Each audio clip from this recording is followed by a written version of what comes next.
গেল মঙ্গলবার নেত্রকোনা সদর, কেন্দুয়া, পূর্বধলা ও মদন উপজেলার বিভিন্ন গ্রামের উপর দিয়ে বয়ে যায় কালবৈশাখী ঝড়। একই সঙ্গে যুক্ত হয় তীব্র শিলাবৃষ্টি। এতে ক্ষতিগ্রস্ত হয় ৪ উপজেলার অন্তত ৩২৩ হেক্টর বোরো ধানের জমি এবং ১৫ হেক্টর সবজি বাগান।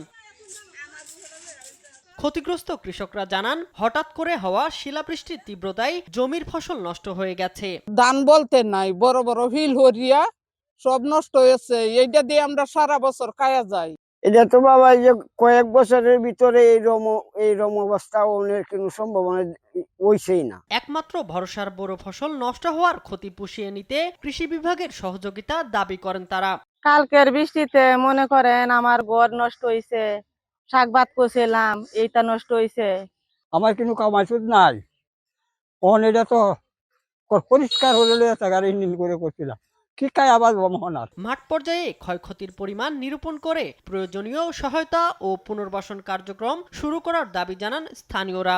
জমিতে 10 মণ করে ধান হওয়ার কথা, আল্লাহ তাআলা ইচ্ছে হলে 2-1 মণ ধান দিতে পারেন, পুষায় দিতে পারেন, কারণ আমরা মনে করতেছি যে কাশি যাবে না। এই যে মুহূর্তের শিলটা পড়ছে, এই মুহূর্তে কিন্তু এই যে ফসল, এই যে দেখতেছেন ফসল, এটা কিন্তু তোর আসছে।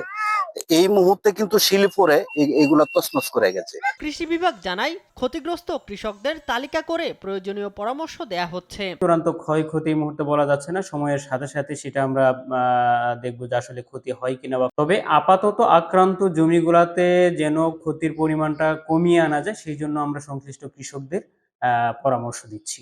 ঝড় ও শিলাবৃষ্টিতে ক্ষতিগ্রস্তদের পাশে দাঁড়াবে সরকার, এমনটাই প্রত্যাশা জেলার সাধারণ মানুষের। শামীম হোসেন, নিউজ ডেস্ক, দেশ টিভি।